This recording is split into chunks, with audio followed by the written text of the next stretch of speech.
All right, what we have here is the infamous Poverty Pony lower.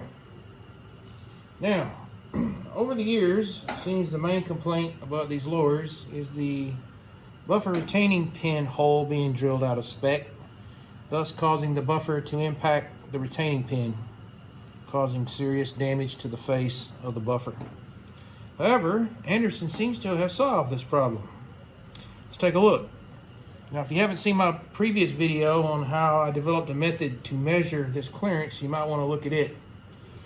But on this particular one, I have my Franken gun upper, and you can see we have considerable clearance between the buffer and the buffer retaining pin. In fact, I measured it with some feeder gauges earlier at 35 thousandths, which is exactly what most of my Colts measure. So there is no problem with the buffer retaining hole being drilled out of spec on this Anderson lower. Alright, so far I have found no problems with this Anderson lower. In fact, the inside, the machining and the anodizing are beautiful.